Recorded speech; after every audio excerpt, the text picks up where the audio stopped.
Assalamualaikum warahmatullahi wabarakatuh. Kembali lagi di channel cerita horor. Untuk kisah kali ini masih ada sebuah cerita dari tulisannya Doni Permana. Dan untuk kisah yang akan saya bawakan kali ini yaitu sebuah kisah yang berjudul Persugihan Uang Pipi. Dan untuk seperti apa kisahnya, mari kita masuk ke ceritanya. Untuk kisah kali ini, tempat, nama, dan kejadian disamarkan, namun tidak menghilangkan keaslian cerita. Mengapa selalu ada yang namanya menanyakan di setiap cerita yang ditulis kalau tempat nama disamarkan? Privasi, mohon maaf untuk dimengerti. Gugun adalah seorang pemuda yang telah berkeluarga dan telah dikaruniai seorang anak yang baru berusia 4 tahun. Apapun dikerjakan untuk mencari rezeki. Namun di tahun 90-an, ekonomi cukup sulit buat yang kerjanya serabutan.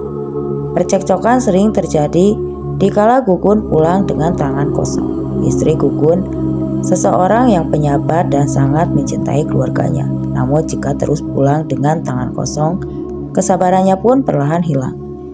Hingga akhirnya memutuskan untuk pergi ke luar negeri, kerja sebagai TKW.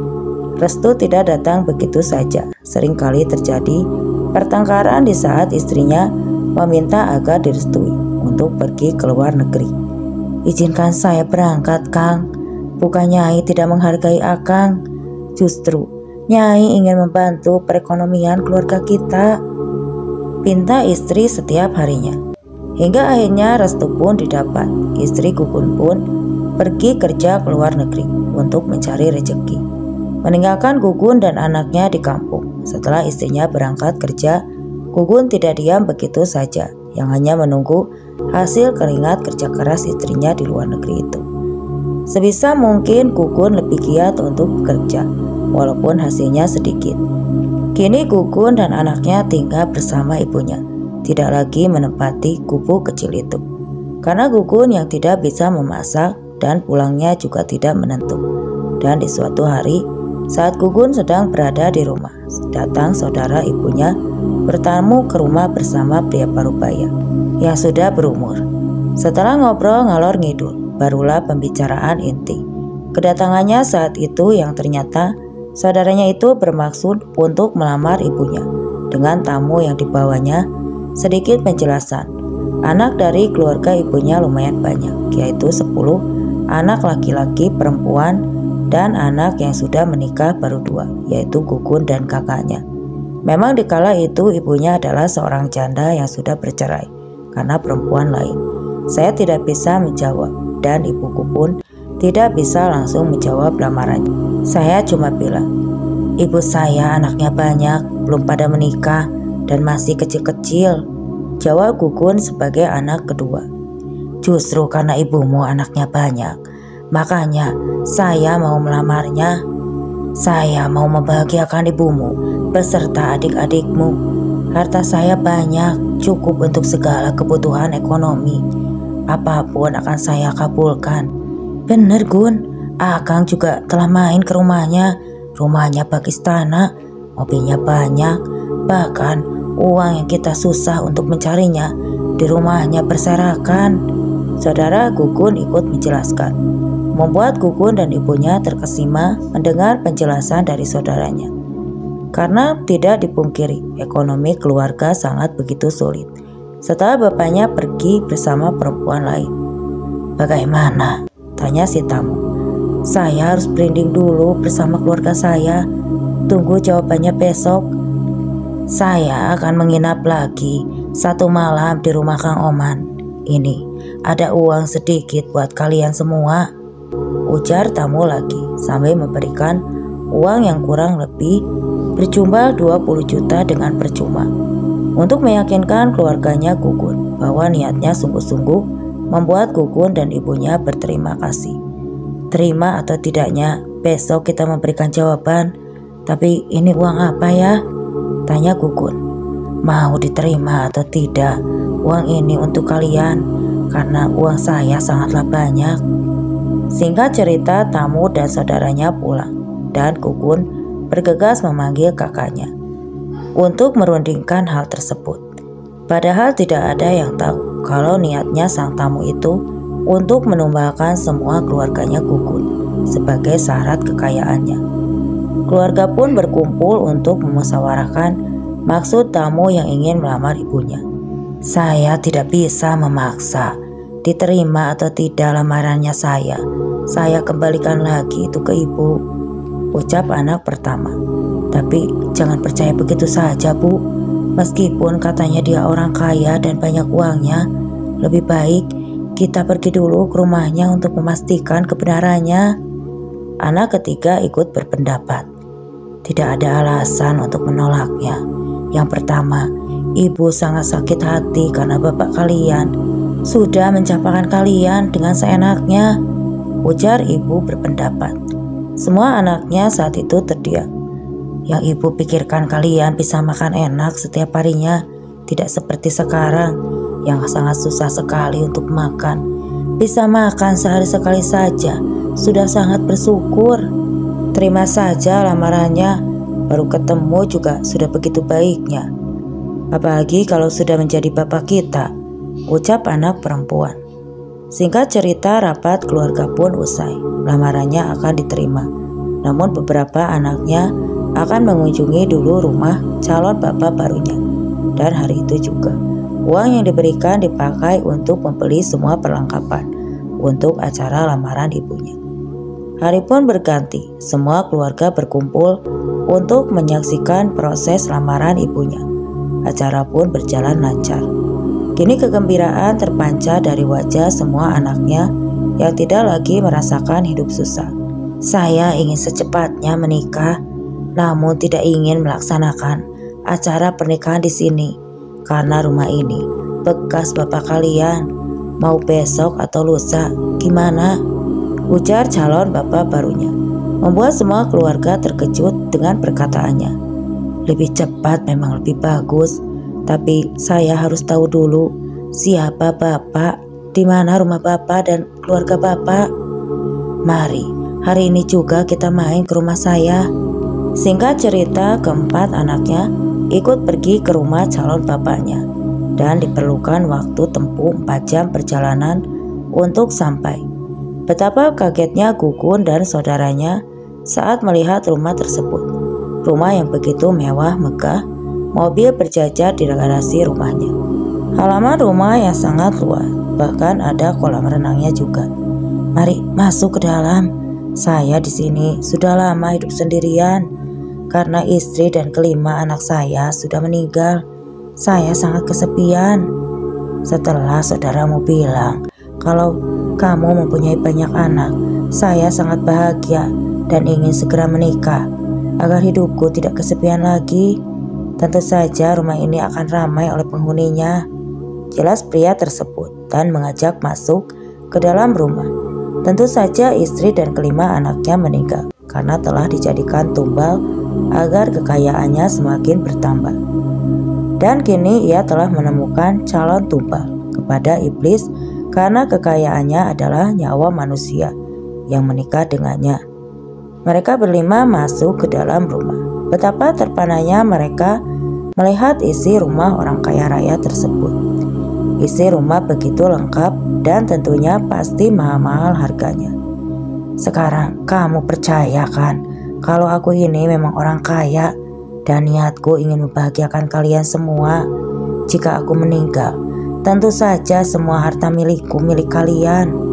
Rayuan yang dilontarkan agar ibu dan anaknya yakin kalau ucapannya memang benar adanya. Ibu mau menikah dengan bapak ini bukan? Saya setuju, Bu. Pastinya hidup kita akan bahagia ya, Bu, ucap anak keempat. Anakmu sudah setuju.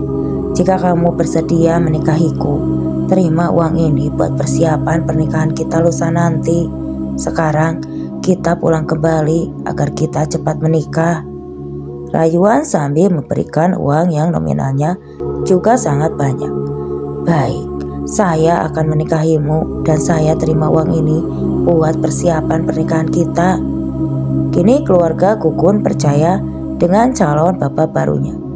Mereka pulang kembali ke rumah untuk mempersiapkan acara pernikahan ibunya yang akan dilaksanakan beberapa hari lagi. Dan hari yang ditunggu pun tiba.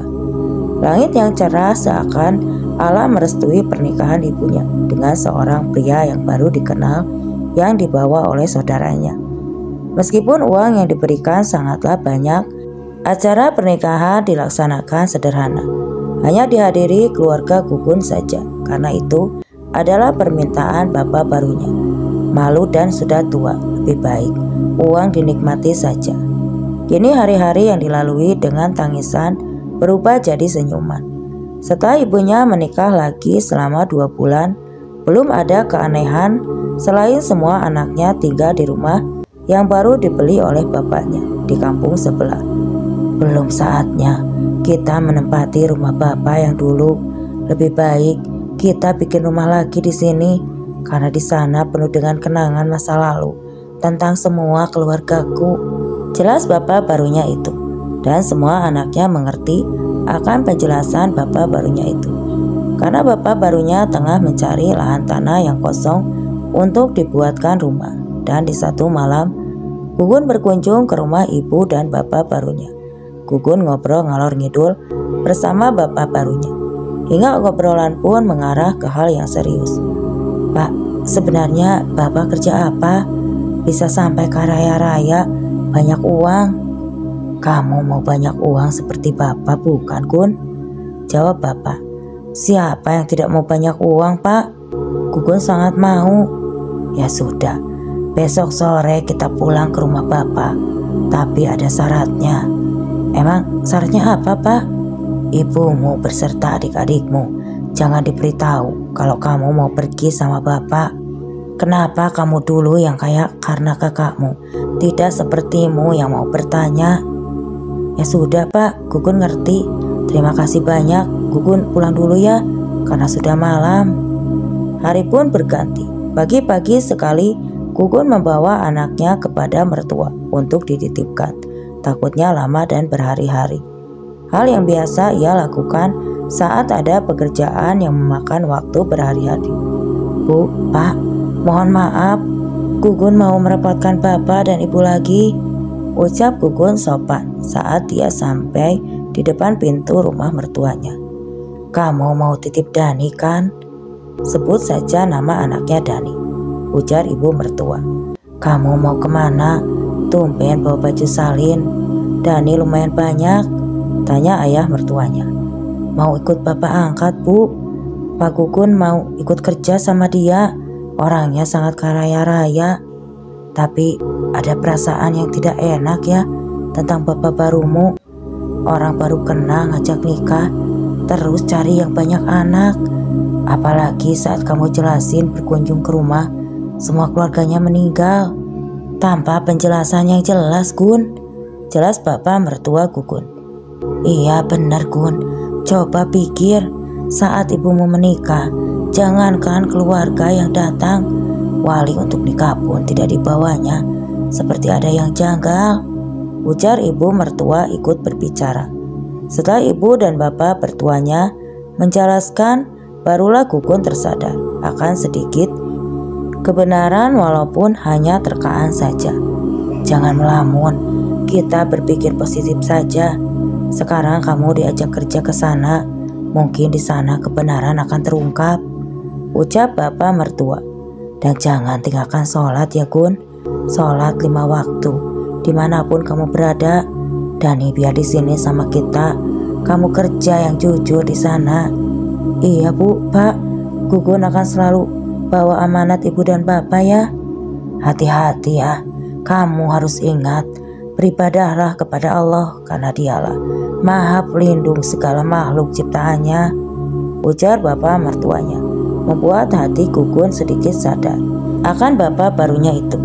Singkat cerita, setelah anaknya dititipkan, Gugun pun berangkat ke rumah bapak barunya. Belum sempat sampai rumah, ternyata bapak barunya telah menunggu di pertigaan jalan menuju rumah. Bapak, kok ada di sini? Kamu tidak memberitahu siapapun kan kalau kita akan pergi? Semua adikmu dan ibumu tidak diberitahu? Tidak Pak, walaupun sebenarnya mertuanya Gugun dikasih tahu, karena yang dilarang itu adalah keluarganya. bukan mertuanya. Bagus, ayo kita berangkat. Gugun pun berangkat bersama bapak barunya menaiki mobil. Tidak banyak obrolan saat dalam perjalanan, tapi kejanggalan pun mulai terjadi saat perjalanan mau memasuki kota lain. Gugun, tutup matamu dengan kain ini, ujar bapak sambil memberikan sehelai selendang hitam yang telah disiapkan. Kenapa, Pak? Belum saatnya kamu tahu. Bapak ingin tahu dulu kesungguhan niatmu kalau ingin banyak uang seperti Bapak. Gugun hanya menurut dan ditutuplah matanya. Tapi benak Gugun kini tersadar akan ucapan mertuanya. Ada yang janggal akan bapak barunya. Kurang lebih 4 jam perjalanan barulah mobil berhenti. Kita sudah sampai. Buka kain yang menutup matamu ini. Ini di mana, Pak? Tanya Gugun sambil melihat sekeliling. Karena suasana lingkungan yang sangat berbeda saat Gugun membuka matanya. Ternyata dia berada di perumahan yang sangat mewah, namun bukan mewah di mana kemarin waktu Gugun dan keluarganya berkunjung. Rumah-rumah di sini sangat mewah semua, Pak. Ini rumah Bapak, satu lagi. Dan rumah Bapak masih banyak. Mari masuk ke dalam. Bunyi suara bel menandakan di dalam rumah ada penghuninya. Dan selang beberapa saat, keluarlah perempuan paruh baya berparas cantik. Ayo, mari masuk ke dalam, ucap penghuni rumah. Perkenalkan, saya Gugun, ucap Gugun mengenalkan dirinya. Panggil saja saya Marni. Bapak ke kamar dulu, mau ikut istirahat. Kalau kamu mau ngobrol saja dulu. Dan kalau mau istirahat, pilih saja kamar sesukamu. Iya, Pak. Gugun duduk di atas kursi mewah sambil melihat isi rumah yang begitu megah dan mewah ini. Ini Kang, minum dulu, ucap Marni sambil memberikan segelas minuman dan duduk di samping Gugun. Oh ya, terima kasih, jawab Gugun sambil mengambil minuman yang diberikan. Ibu, saudaranya Bapak bukan? Jangan panggil ibu dong, kita kan seumuran. Iya maaf, saya cuma mengumpulkan uang bapakmu, Gun. Saya jaga salah satu toko perabotannya. Jadi Bapak punya toko perabotan ya, Mar? Iya, Gun. Salah satu kekayaan bapakmu dari hasil jualan perabot. Marni, kamu tinggal di sini sendirian? Iya, sudah lumayan lama saya tinggal di sini sendiri. Suami dan keempat anakku sudah meninggal. Turut berduka cita, Mar. Yang penting saya bisa hidup enak dan senang, Gun. Itu karena saya kenal sama bapakmu. Dia buat hidup saya bahagia. Kamu juga pasti bahagia berkelimangan harta. Gugun terdiam memikirkan ucapannya Marni. Toko perabotan yang saya jaga akan diberikan kepadamu, Gun.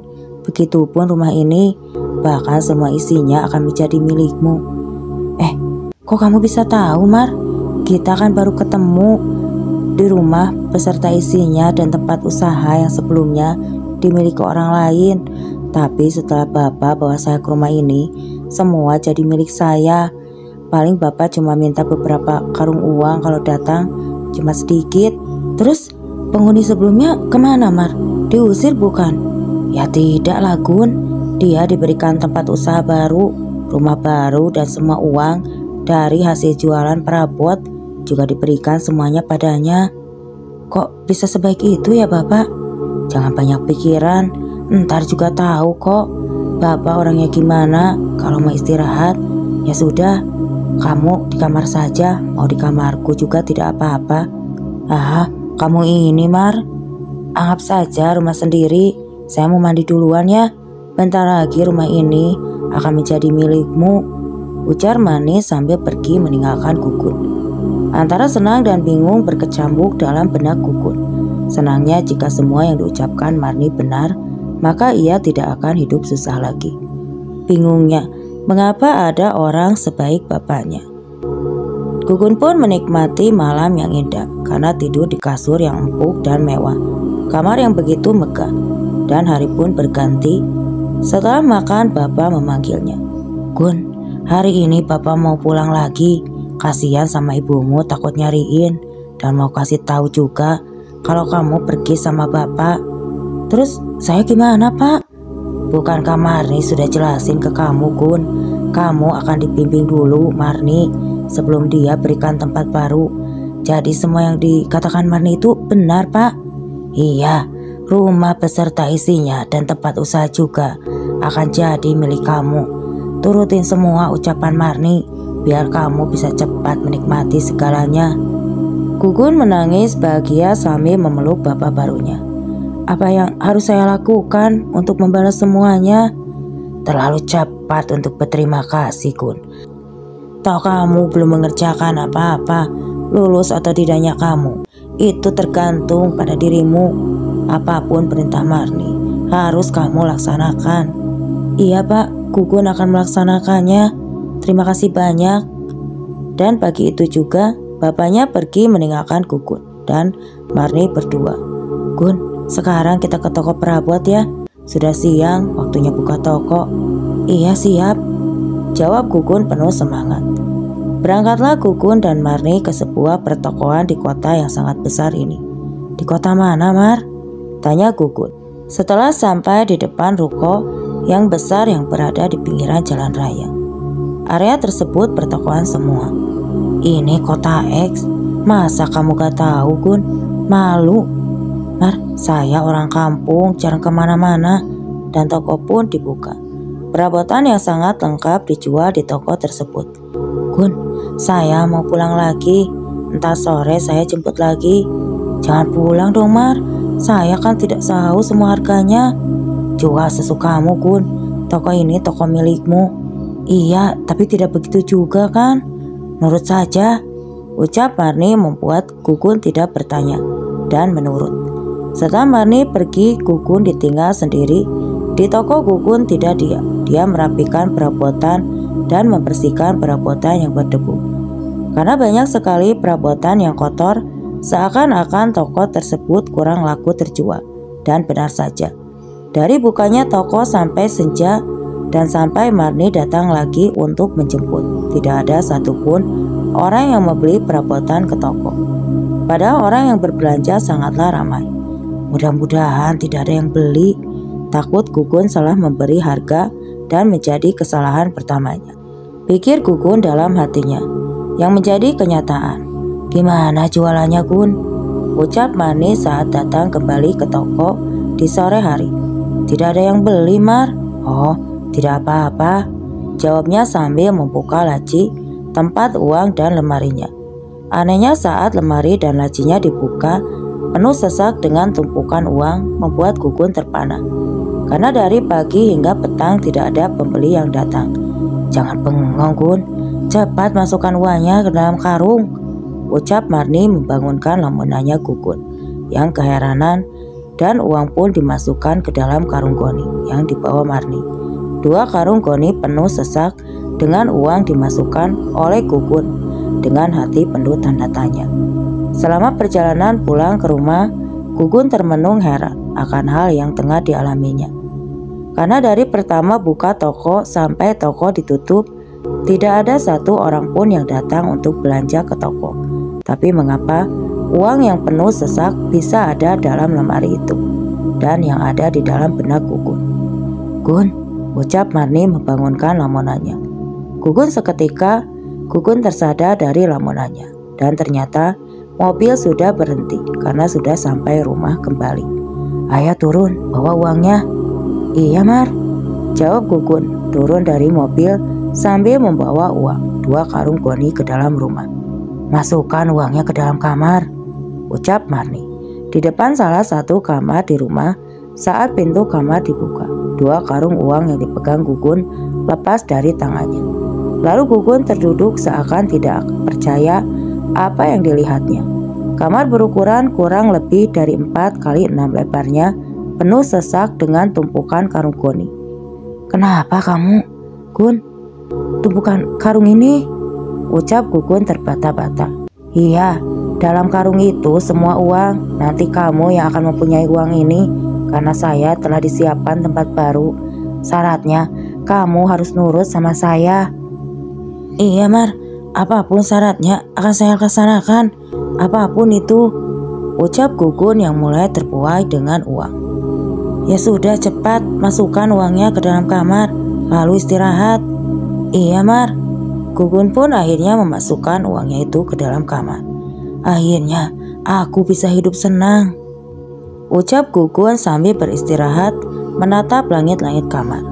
Setelah istirahat dan mandi, Gugun keluar kamar dan duduk di ruang tamu dengan suasana hati yang berbeda. Tidak lagi dirundung kebingungan masalah uang. Gun, ucap Marni sambil memberikan secangkir kopi. Gugun menatap Marni dengan tatapan yang berbeda, karena Marni memakai pakaian yang menggoda. Marni duduk di samping Gugun. Kerjanya tinggal nunggu toko, terus saya sorenya ngambil uang, tanya Gugun polos. Ya tidak gitu juga Gun, semua ada proses. Jika kamu lulus, baru bisa ngambil uang, jawab Marni sambil mengusap-ngusap tubuh Gugun. Prosesnya apa Mar?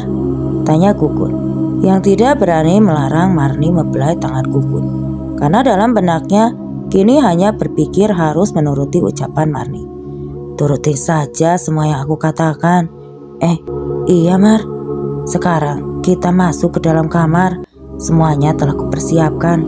Tapi Mar, Marni tidak membawa Gugun ke kamarnya, melainkan ke kamar yang lain. Gugun termenung saat masuk ke dalam kamar karena semua perlengkapan sesajen telah lengkap. Menyandupa kopi hitam manis pahit, susu, buah-buahan, pokoknya semua perlengkapan sesajen. Duduk.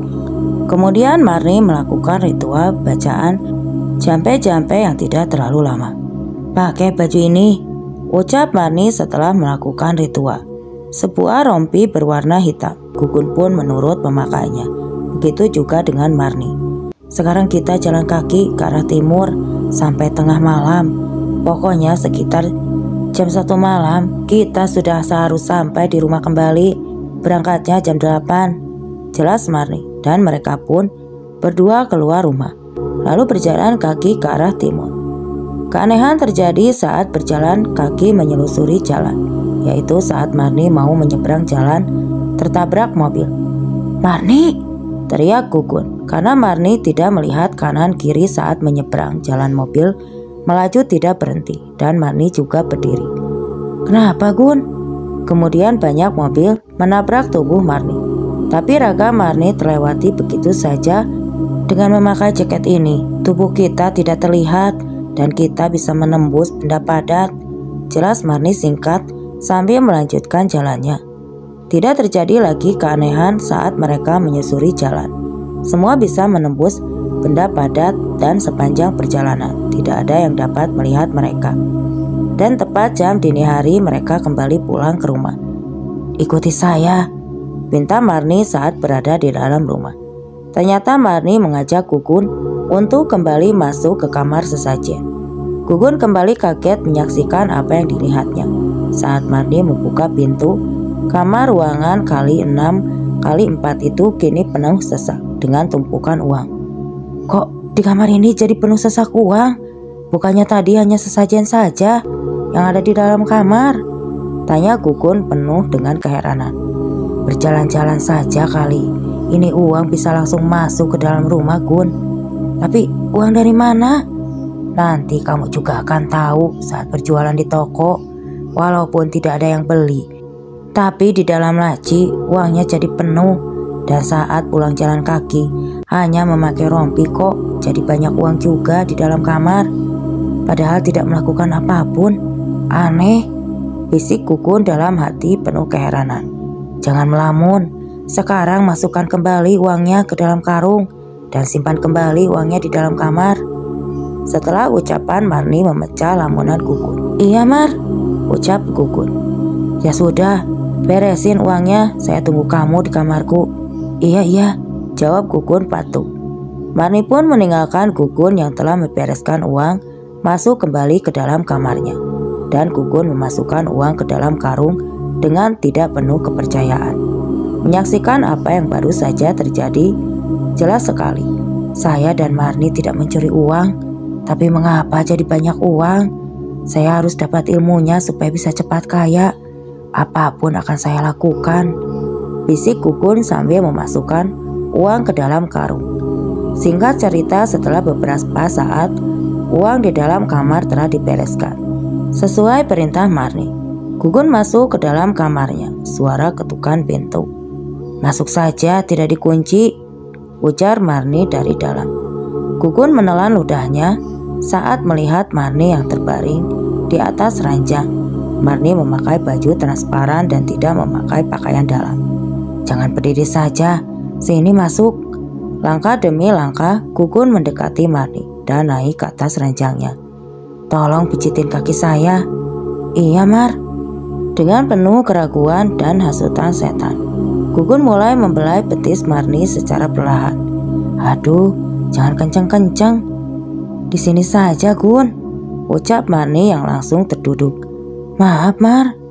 Marni langsung memeluk tubuh Gugun, dan Gugun pun menerima pelukan Marni. Tapi di saat hal yang dilarang agama karena belum muhrim mau terjadi. "Darah, Mar," ucap Gugun, karena kini di ranjangnya di dekat area sensitifnya banyak sekali bercak darah yang ternyata Marni datang bulan.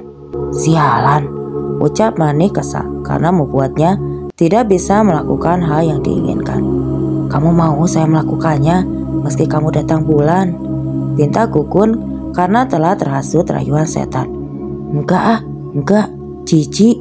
Sekarang balik lagi ke kamarmu." Dan malam pun berganti pagi. Seperti hari kemarin, Gugun dibawa Marni ke toko untuk berjualan. Dan seperti hari sebelumnya, walaupun tidak ada yang beli, tapi di saat Marni menjemputnya di sore hari, laci uang jadi penuh sesak. Begitupun saat malam harinya. Setelah sesajen di dalam kamar siap dan baju rompi telah dipakai, mereka berjalan kaki kembali dan harus pulang jam 1 malam ke rumah. Hari pun terus berganti. Itu yang dilakukan Gugun setiap harinya. Buka toko meski tidak ada yang beli dan jalan kaki di malam hari. Namun untuk berjalan kaki dalam seminggu hanya 4 kali. Berjalan kaki di malam hari dan di hari ke-8-nya, ayah Gugun datang kembali ke rumah. "Gimana, Gun? Kamu masih mau menjadi kaya?" tanya ayah angkat di ruang tamu. "Tentu saja, Pak, saya mau kaya. Tolong berikan ilmunya." Ayahnya tertawa. "Banyak syarat yang harus dilakukan. Apakah kamu mampu? Asal kita bisa kaya, apapun akan saya lakukan." "Marni," ucap ayah Gugun. "Kesini, ini sudah saya siapkan," jawabnya karena sudah mengerti. "Ini baju rompi ini, karung goni, dan ini selembar uang. Terima." Gugun menerimanya. "Kamu bikin berangkas peti yang besar dan masukkan selembar uang ini. Dan dalam seminggu kamu harus 3 kali berjalan kaki menyusuri di jalan ke arah barat. Dan usahakan sebelum subuh kamu harus kembali ke rumah. Untuk karung goni, kamu harus berjualan buah lemon di rumah. Tapi biar tidak menjadi fitnah tetangga, jualannya juga bahan sembako lainnya. Nanti saya kasih modal. Apakah kamu sanggup?" "Sanggup," jawab Gugun penuh ambisi. "Saya suka anak muda seperti kamu. Mar, berikan uang untuk modal kepadanya." Dan Gugun pun diberikan secukupnya uang untuk jualan oleh Marni. "Sekarang kamu pulang. Nanti setelah 1 bulan dari sekarang, saya akan mengunjungi kamu ke rumah dan memberikan syarat-syarat selanjutnya. Kamu sanggup? Karena ini masih awal perjalanan untuk menjadi kaya." "Saya sanggup," jawabnya penuh percaya diri. "Dan ingat satu hal, jangan beritahu siapapun, karena jika kamu membocorkannya, semuanya akan sia-sia dan kamu akan celaka." "Iya, saya berjanji tidak akan memberitahu siapapun." "Bagus, sekarang kamu pulang, Mar. Antarkan dia ke terminal. Kamu pulangnya naik bis," jelas dan pintanya kepada Marni. Di hari itu juga Gugun diantarkan pulang Marni ke terminal. Dan setelah pulang ke rumahnya menaiki angkutan umum, tidak ada yang aneh di dalam perjalanan pulang. "Kini saya bisa kaya." Hanya itu yang ada di benaknya Gugun. Saat pulang ke rumah, Gugun pun tidak langsung menjemput anaknya di rumah mertuanya, melainkan langsung bergegas mempersiapkan semuanya. Kamar depan rumahnya kini dirombak jadi sebuah warung. Peti berangkas juga telah dibuatnya dan selembar uang juga telah dimasukkan ke dalam berangkas. Kurang lebih 5 hari Gugun mempersiapkan semuanya, hingga akhirnya Gugun mulai usaha dagangnya, dan paling banyak yang ia jual adalah lemon, bahan sembako lainnya, dan sebaiknya pengalihan perhatian supaya para tetangga tidak curiga. Pagi yang cerah dia sambut dengan senyuman. Satu persatu papan yang menutup warungnya dibuka. Mendadak hari itu adalah hari pertama jualannya, dan keanehan pun langsung terjadi. Meskipun rumahnya berada di tengah perkampungan yang cukup padat, tapi tidak ada satu orang pun yang datang untuk membeli dagangannya. Awalnya Gugun gusar karena dari pagi sampai siang hari belum ada satu orang pun yang datang untuk membeli. Hingga azan zuhur pun berkumandang, masih belum ada yang beli. Mungkin aku harus salat dulu ya, agar Allah mempermudah rezekiku, bisiknya di dalam hati. Saat azan berkumandang, tapi di saat ia mengambil air wudhu, tiba-tiba kepalanya sangat sakit sekali. Seakan ribuan paku terus menusuk kepalanya. Namun hal itu tidak membuat Gugun berhenti untuk melanjutkan wudhunya. Dan betapa kagetnya saat Gugun melaksanakan sholat. Kini bukan lagi kepalanya yang sangat sakit seperti ditusuk ribuan paku, melainkan seluruh tubuhnya sangat sakit, yang teramat sangat sakit. Bahkan air matanya sampai menetes, menandakan sakit yang ia rasakan. Namun hal itu tidak menghentikan salatnya. Gugun terus melaksanakan salatnya, dan anehnya setelah melaksanakan salat, tubuh Gugun yang bergetar hebat menahan rasa sakit seketika sembuh kembali. Dia tidak merasakan sakit lagi.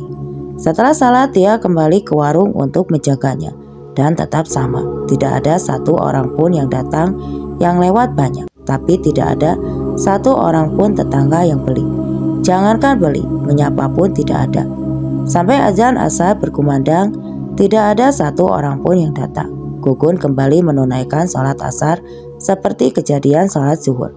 Saat wudhu dan sholat tubuhnya sangat kesakitan. Tapi setelah selesai, rasa sakit itu tiba-tiba sirna, dan jam menunjukkan pukul 5 sore. Dengan wajah lesu, Gugun menutup kembali warungnya, dan pagi sampai tutup, tidak ada satu orang pun yang datang untuk membeli. Mungkinkah? Bisik hati Gugun berkumandang, karena ingat kejadian saat dia menjaga toko bapak angkatnya. Perlahan, laci uang yang sengaja dibuat cukup besar dibuka. Gugun terpana menyaksikan yang terjadi. Laci itu penuh sesak dengan uang, padahal dari pagi sampai tutup tidak ada yang datang.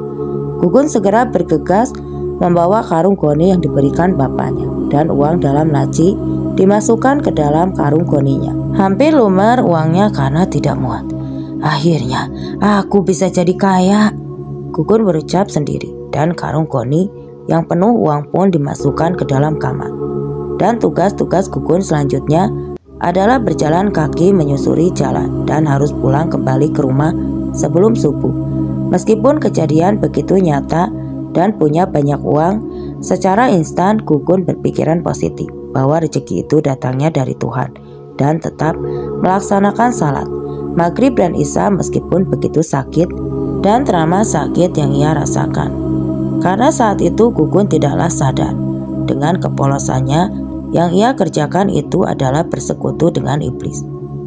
Tepat jam 8 malam ia telah mengenakan baju rompi yang diberikan bapak angkatnya. Gugun hanya berjalan kaki menyusuri jalan sebelum subuh. Ia telah kembali ke rumahnya, dan kejadian pun kini terjadi lagi. Di kamar tempat dia simpan berangkas uang kini telah penuh sesak dengan lembaran uang hampir memenuhi isi ruangan kamar. Tuhan, terima kasih. Rezeki yang terlampau Kau berikan. Sujud syukur Gugun kepada Tuhan. Namun setiap kali ia mengingat Tuhan, detik itu juga badannya sangat kesakitan. Azan subuh pun berkumandang, dan Gugun kembali melaksanakan sholat subuh. Dan begitu dahsyat rasa sakit yang ia rasakan. Tubuhnya kini sangat kepanasan seperti direndam di air yang mendidih. Keringat membasahi seluruh sekujur tubuhnya seperti ditusuk ribuan paku. Dan di bagian kepala seakan ada yang terus memukulnya dengan palu. Namun walaupun sangat kesakitan, Gugun tetap melaksanakan kewajibannya itu, dan dia menganggap rasa sakitnya itu adalah cobaan dari Tuhan. Gugun tetap mengingat Tuhan walaupun sekarang dia sudah banyak uang. Seperti kejadian sebelumnya, ketika selepas Gugun mengingat Tuhan, rasa sakit itu pun hilang. Wah, ngantuk sekali saya. Tapi bagaimanapun saya kan harus buka warung, bisik hatinya. Apa buka warung saja ya? Terus saya tinggalin tidur. Toh dari kemarin juga gak ada yang beli. Dan akhirnya papan warung pun dibuka. Setelah buka, Gugun pun tertidur di warung dan tidak menjaganya. Setelah tepat pukul jam 10, Gugun pun dibangunkan oleh adiknya. Kak, bangun kak, bangun, rengek adik Gugun sambil menangis. Akhirnya Gugun pun terbangun. Ada apa? Wati kak, Wati, jelas adik Gugun. Kenapa dengan Wati? Wati adalah adik musuh Gugun yang masih berumur 3 tahun. Tadi waktu Wati main boneka-bonekaan, Wati seperti yang ketakutan. Ia terus memegang lehernya seperti ada sesuatu yang mencekiknya. Dan Wati kejang-kejang, mulutnya sampai berbusa dan ia pipis di celana. Matanya melotot. Terus kata ibu, dia telah meninggal, jelasnya sambil menangis. Hah? Wati meninggal? Jawab Gugun kaget. Iya, kata ibu dia meninggal. Di mana Wati sekarang? Di rumah baru. Gugun dan adiknya segera pergi ke rumah baru yang dibelikan bapaknya. Dan memang benar, ternyata Wati telah meninggal dunia. Semua keluarga menangisi kepergian Wati untuk selamanya. Adik perempuan yang masih kecil dan lagi lucu-lucunya karena semua tingkahnya meninggal dunia begitu saja tanpa sebab yang jelas. Ayah Gugun dicari keberadaannya untuk diberitahu kalau anak bungsunya telah meninggal. Namun hasilnya nihil, karena kata tetangga rumahnya mengatakan kalau ayah Gugun dan istri barunya belum sebulan ini sudah pindah rumah. Begitu, ayah angkatnya coba diberitahu, namun hasilnya juga nihil. Rumahnya kosong, tidak ada satu orang pun di sana. Singkat cerita, hari itu juga Wati dikebumikan, diiringi tangisan keluarganya. Dan setelah semua proses selesai, saat jam 5 sore Gugun kembali ke rumahnya. Warungnya masih buka meskipun tidak ada yang menjaganya. Dan seperti kejadian kemarin, saat laci uang dibuka, ternyata berisi kembali dengan tumpukan uang yang lebih banyak. Malahan ada uang dolarnya juga. Alhamdulillah, terima kasih Tuhan. Setelah bersyukur, seketika pula tubuhnya sangat kesakitan. Malahan sampai guling-guling merasa sakit yang ia rasakan. Tapi walaupun sangat kesakitan, Gugun terus berusaha melawan rasa sakitnya dengan melaksanakan sholat. Di waktu karena ia masih berpikir kalau sakitnya itu adalah ujian dari Tuhan dan tidak mau melupakan Tuhan. Takutnya rezekinya jadi menghilang, padahal sebenarnya iblis sangat membenci dengan yang dilakukan Gugun. Makanya setiap kali dia ingat Tuhan, saat itu juga Gugun merasakan kesakitan.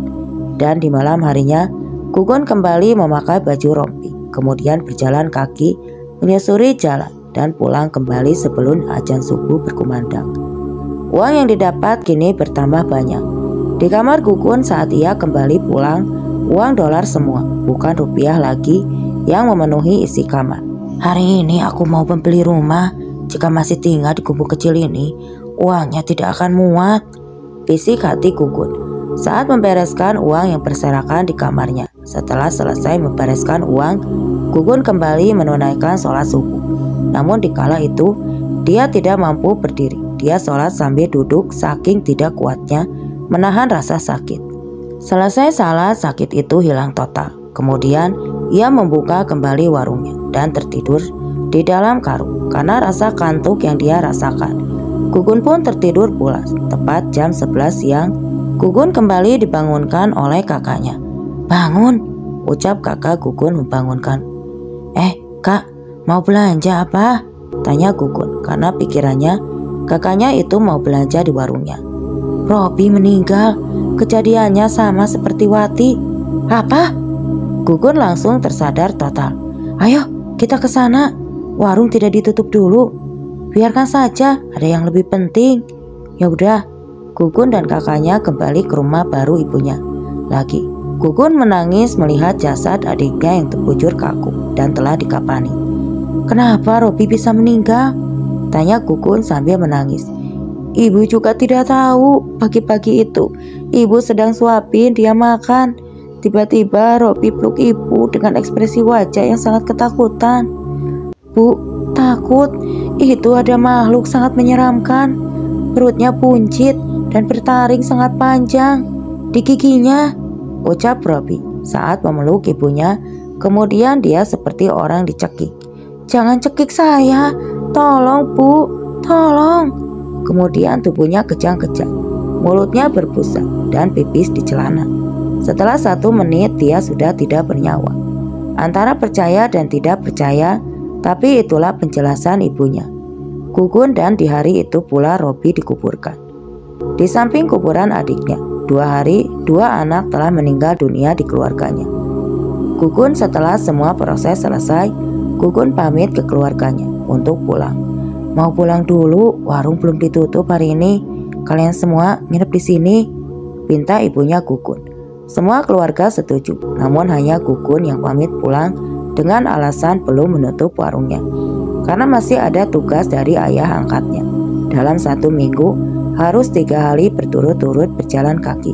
Kalau gagal semua yang telah didapatkan akan hilang. Kamu harus balik lagi dan nginep di sini, pinta ibunya. Iya Bu, Gugun pulang dulu ya. Gugun kembali pulang ke rumah dan seperti kemarin. Saat laci uang dibuka, walaupun tidak ada yang beli, lacinya penuh sesak dengan tumpukan uang. Bahkan di hari itu uangnya dolar semua. Kini kesakitan Gugun saat salat semakin bertambah dahsyat. Bahkan sambil duduk pun dia tidak bisa. Kini salatnya sambil berbaring saking tidak kuatnya menahan rasa sakit yang sangat dahsyat. Tapi keanehannya adalah setelah selesai salat tidak ada lagi. Ketika Gugun sudah tidak mengingat Tuhan, dia langsung sembuh total. Kemudian Gugun kembali memakai baju rompi, lalu menyusuri jalan kembali. Dan sebelum subuh, Gugun telah kembali ke rumah. Saat masuk ke dalam rumah dan masuk ke dalam kamar, sungguh luar biasa. Tumpukan uang hampir memenuhi kamarnya. Tanpa banyak pikir, Gugun pun membereskan uangnya. Dan setelah selesai, Gugun langsung melaksanakan salat subuh. Namun di saat salat subuh itu, raga Gugun tidak mampu menahan rasa nyeri yang ia rasakan. Tubuhnya sambil berdiri tidak bisa, sambil duduk tidak bisa, bahkan sambil berbaring pun tidak mampu. Badannya seperti dicambuk oleh benda panas terus-menerus sehingga dia tidak salat. Dan anehnya, seketika pula tubuhnya langsung sembuh kembali. Tidak ada yang ia rasakan. Dengan berat hati, ia tinggalkan sholat subuh dan membuka warungnya kembali. Kemudian Gugun tidur di dalam karung lagi. Dan tepat jam 2 siang, Gugun dibangunkan kembali oleh salah satu adiknya lagi. Kak, bangun, ucap adiknya. Kenapa? Ayo kita pulang dulu. Radi dan Cece meninggal. Jangan bercanda kamu. Iya, tadi Radi sama Cece tidur dari jam 11 siang. Dan pas mau dibangunkan untuk sholat zuhur, mereka berdua sudah meninggal, ucap adiknya sambil menangis. Gugun pun kembali terdiam. Dia pun mulai berpikir, apa jangan-jangan ada kaitannya ya dengan apa yang sedang saya kerjakan? Tapi aku tidak membuat kesepakatan apapun. Jangan melamun, ayo kita pulang. Adiknya membangunkan Gugun dari lamunannya. Iya, ayo. Dan betapa sedihnya Gugun. Saat tiba di rumah ibunya, 2 jasad adik kesayangannya kini telah terbujur kaku, terbaring tidak bernyawa. Tuhan, kenapa hal ini bisa terjadi kepada keluargaku? Teriak Gugun menangis. Dan di hari itu, jasad keduanya pun dikebumikan. Tidak ada yang aneh saat kedua jasad adiknya dikebumikan. Hanya tangisan dan kesedihan yang mendalam dari semua keluarga. 4 makam berbaris rapi, adiknya semua.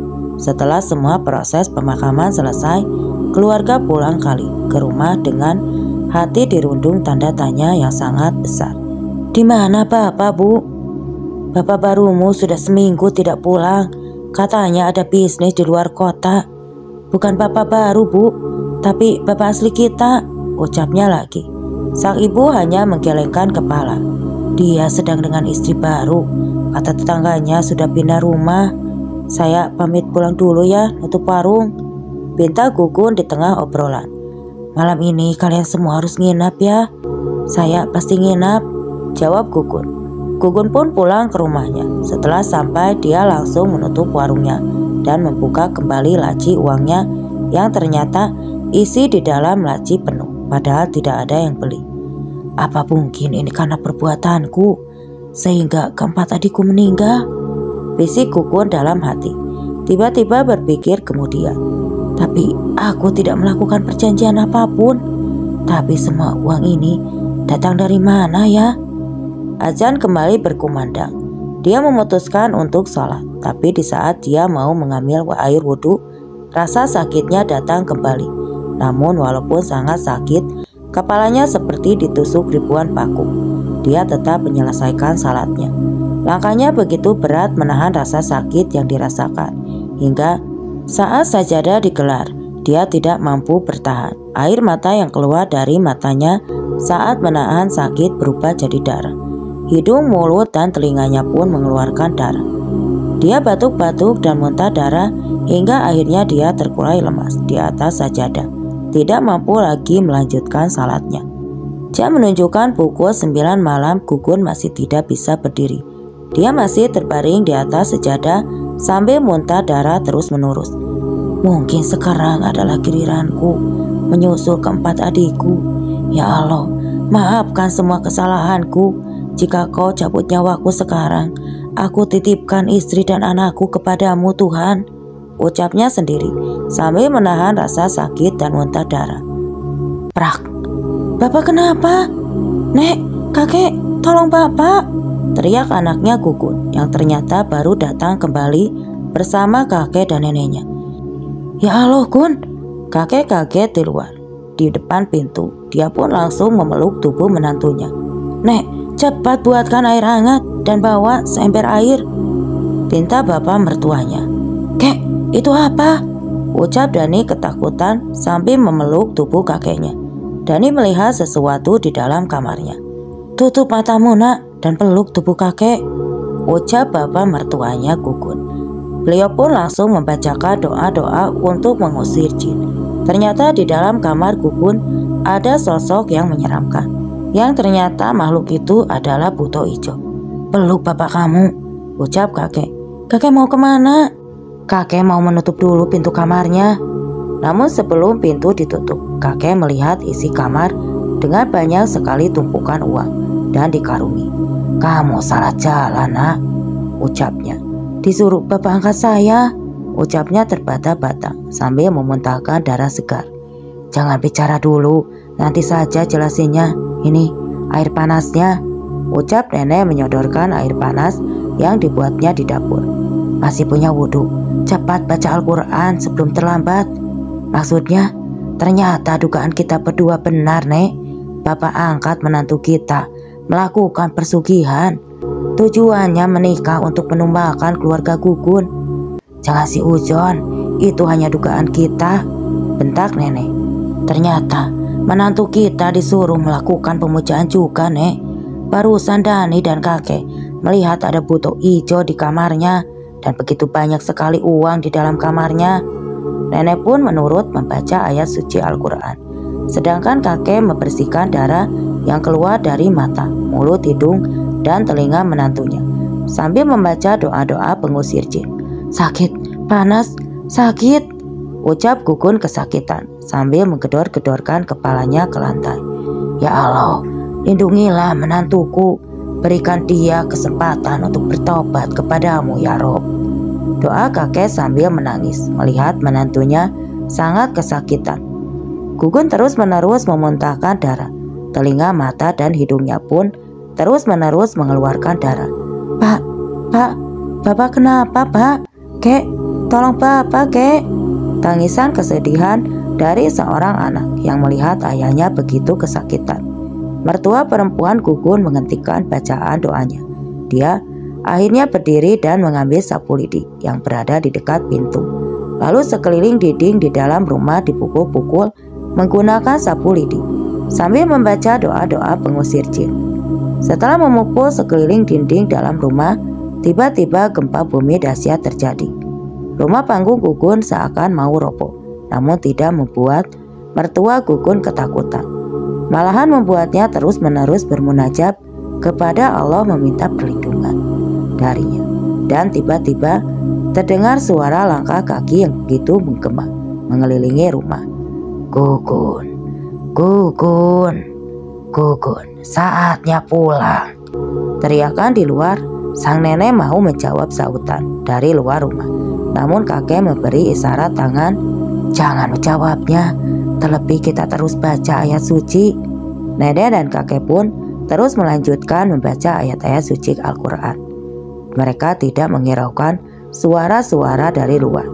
Kalian tidak akan bisa menghalangi kami membawa anak itu, karena semua keluarganya telah ditumbangkan oleh Tuhan kami dengan syarat menikah kontrak perjanjiannya, teriak sosok di luar rumah. Tapi mertua Gugun tidak menghiraukan semua sautan di luar rumah.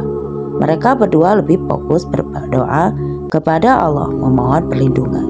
Air mata darah, muntah darah, keluar darah dan hidung dan telinga pun hilang. Dan perlahan Gugun tidak lagi kesakitan. Dari jam 9 malam sampai subuh rumah seperti mau roboh karena gempa yang sangat dahsyat. Tapi tidak bisa merobohkannya. Gugun dan Dani terlelap tidur, tapi mertuanya tidak ada yang tidur sampai pagi. Mereka berdua terus membaca ayat-ayat Al-Quran hingga azan subuh berkumandang. Dan akhirnya makhluk-makhluk di luar tidak lagi terdengar. Begitupun gempa buminya. Tapi keanehan terjadi. Di saat matahari terbit, tiba-tiba mata Gugun melotot. Perut Gugun membesar sangat besar, seperti ibu hamil yang mau melahirkan. Tapi Gugun tidak bersuara, hanya melotot ke sana ke sini dan menjulurkan lidahnya terus-menerus seperti ular. Ya Allah, Kek, apa yang harus kita lakukan? Ucap nenek di pagi hari saat melihat kondisi Gugun. Kakek mau pulang dulu, mau titip Dani dulu ke bibinya. Iya, Kek, sekalian kakek minta bantuan kepada Ustadz. Iya, nenek jaga Gugun dulu ya, dan jangan lupa terus berdoa kepada Allah memohon perlindungan, ucap kakek sambil pergi membawa Dani. Lawan terus, ingat kepada Allah, ucap nenek sambil mengusap keringat yang keluar dari tubuh Gugun. Singkat cerita, tepat jam 7 pagi, bapak mertua telah kembali. Namun dia datang sendiri. Mana ustadznya? Lagi ada pengajian keluar kota. Terus sekarang kita bagaimana? Anak kita yang paling besar sudah kakek suruh untuk bawa ustadz ke sini secepatnya. Dan tiba-tiba Gugun terus menggedorkan kepalanya terus menerus. Nenek pun langsung memeluk. Dia menahan kepala Gugun dengan tubuhnya. Assalamualaikum, ucapan salam dari luar saat siang hari. Waalaikumsalam.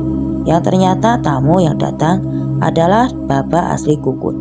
Jadi mertua Gugun menyuruh anaknya untuk mencari bapaknya, dan alhamdulillahnya ketemu. Karena yang menikah dengan bapak Gugun adalah tetangga kampungnya, anak tertua mertua Gugun. Jalanmu sudah salah, nah, ucap bapak Gugun yang saat itu duduk di sampingnya. Jalan bapak yang salah, jawab Gugun sambil membuang mukanya. Jalan bapak tidak menduakan Tuhan. Tapi bapak terima kalau apa yang dilakukan bapak itu salah. Bapak sudah meninggalkan kalian, jawab bapaknya sambil mengusap rambutnya Gugun. Kalau sudah tahu salah, kenapa dilanjutkan? Tanya Gugun sambil menangis. Bapak pergi dari rumah karena kemauan ibumu, bukan kemauan bapak. Bapak sedang melakukan tirakat dan mendekatkan diri kepada Tuhan agar warga yang meminta pertolongan ke bapak dimudahkan dan disembuhkan dari segala penyakitnya. Kamu tahu sendiri kan, sebelum bapak pergi, aku dan ibumu selalu bertengkar karena masalah keuangan. Karena bapak tidak berikhtiar keluar rumah lebih sering, puasa dan diam di masjid. Padahal sebelum bapak lebih mendekatkan diri kepada Tuhan, bekal untuk 1 bulan untuk makan telah disediakan. Namun ibumu terus saja menyuruh bapak berikhtiar. Bapak tidak sabar dan ibumu tidak sabar. Makanya bapak pergi dari rumah meninggalkan kalian semua. Namun setelah pergi pun, uang buat kebutuhan keluarga bapak kasih ke ibumu setiap minggunya. Tapi setiap bapak pulang, Ibumu terus menyuruh pergi lagi dan lagi, hingga akhirnya Bapak menikah lagi. Dan setelah ibumu tahu kalau Bapak telah menikah, setiap pulang ke rumah mau ngasih uang, selalu ditolaknya. Dan setahun ini Bapak tidak lagi memberi uang kepada ibumu. Jelas bapaknya Gugun. Gugun kembali sakit, teriak Gugun kesakitan. Perutnya tambah membesar seakan mau pecah. Gugun muntah darah dan kencingnya pun mengeluarkan darah. Dia kencing saking sakitnya ia rasakan. Bapak Gugun, dia pun pergi ke kamar mandi yang ternyata di situ dia mengambil air seember. "Tolong Bu, dudukan Gugun," pinta bapaknya. Setelah Gugun didudukkan, "Ya Allah, berilah kesempatan untuk anakku agar bisa lebih dekat denganmu," ucap Bapak Gugun berdiri membungkuk ke arah kepalanya Gugun sambil membaca doa-doa yang ternyata bapaknya mengeluarkan dahak dari mulutnya dan dimuntahkan ke kepalanya Gugun. Betapa kagetnya mertua dan anaknya. Mertuanya menyaksikan apa yang terjadi. Paku seukuran jari telunjuk orang dewasa perlahan keluar dari tengah-tengah kepala Gugun, kurang lebih 30 cm. Panjang paku yang keluar dari kepala Gugun, dan setelah beberapa saat paku itu keluar sepenuhnya, lalu terbang menembus pelapan rumah entah kemana. Satu ember air yang telah disiapkan disiram ke seluruh tubuh Gugun. Dalam kondisi duduk, keajaiban pun terjadi. Kembali perut Gugun yang membesar seakan mau pecah perlahan kempes, dan Gugun tidak lagi memuntahkan darah. Pak, tolong jangan bunuh saya," ucapan menggema dari kamar penyimpanan uang. "Pak, tolong buka pintu kamarnya," ucap Bapak Kaya kepada mertuanya Gugun. Saat pintu kamar dibuka, ternyata ada 4 sosok buto hijau yang tengah kesakitan. "Kalian telah membunuh anak saya. Sekarang kalian sendiri harus merasakan perbuatan kalian," ucap Bapak mengusap perut Gugun sambil membaca doa-doa. Keempat makhluk menyeramkan tersebut guling-guling di dalam kamar tempat penyimpanan uang. Keempatnya muntah darah, perutnya membesar, dan seluruh tubuhnya mengeluarkan asap. Hingga akhirnya setelah beberapa saat, keempat makhluk tersebut mati. Tubuhnya hangus dan berubah menjadi abu. Gugun pun seketika sembuh dan tidak lagi merasakan sakit di seluruh tubuhnya. Dan akhirnya ayah dan anak itu pun bermaaf-maafan penuh dengan keharuan dan kesedihan. "Gun, sekarang coba lihat apa yang ada di dalam kamar," pinta ayahnya setelah mereka berbaikan. Kali ini Gugun pun berdiri dan melihat isi kamar. Uang yang ternyata isinya di dalam karung dan tumpukan itu berubah menjadi tumpukan daun sirsak. "Kamu memang tidak bersalah, tapi kamu harus tetap bertobat kepada Allah." Setelah Gugun menceritakan kembali semua kisahnya, semua ini adalah perbuatan ayah angkatmu, dan dia sendiri juga akan merasakan akibatnya. Kamu tidak usah berpikir kejadian semua ini adalah salahmu, karena kematian anakku surga bagiannya, jelas Bapak Gugun. Dan di saat itu pula Gugun langsung bersujud kepada Allah, memohon ampunan atas semuanya kesalahannya. "Ya Allah, ampuni semua kehilafanku," ucap tobat Gugun, disaksikan langsung oleh ayahnya dan juga kedua mertua Gugun dan anak tertua mertuanya. "Amin." "Assalamualaikum," terdengar suara salam dari luar. "Waalaikumsalam," serentak semua menjawab dari dalam rumah. Dan ternyata orang yang datang itu adalah merupakan saudara ibunya Gugun yang memperkenalkan ibunya dengan ayah angkatnya itu. "Bapak angkatmu, Gun," penjelasan langsung ke intinya. "Ada apa?" "Tadi pagi bapak angkatmu dan satu orang perempuan, Marni kalau tidak salah namanya, dan satu orang supir yang membawa mobilnya. Terus awalnya kita ngobrol ngalor ngidul dan membahas kalau keempat adikmu telah meninggal. Anehnya ekspresi wajah mereka berdua seakan bahagia. Hingga 1 jam yang lalu sebelum saya datang ke sini, terjadi hal di luar logika. Tiba-tiba ada paku panjang dan besar terbang yang menembus dinding rumah dan menancap di kepala bapak angkatmu. Kemudian dia muntah darah dan perutnya tiba-tiba membesar. Tadinya saya mau ikut ke rumah sakit, tapi dilarang oleh Marni. Dan sekarang mereka pergi entah ke rumah sakit mana. Ayo kita ke sana. Gak usah, biarin saja, jawab Gugun. Dan Gugun pun menjelaskan kembali semua kejadiannya dari awal. Setelah tahu semuanya, sang saudara meminta maaf kepada Bapak Gugun dan Gugun, termasuk di hari itu pula meminta maaf kepada ibunya Gugun, namun tidak menjelaskan kembali kenyataannya. Takut ibunya sakit karena merasa bersalah. Oke teman-teman, sekian untuk kisah kali ini. Dan terima kasih untuk yang sudah hadir di channel ini. Bagaimana menurut kalian tentang kisah ini? Dan semoga saja kisah yang saya bawakan kali ini bisa menghibur kalian semua. Wassalam.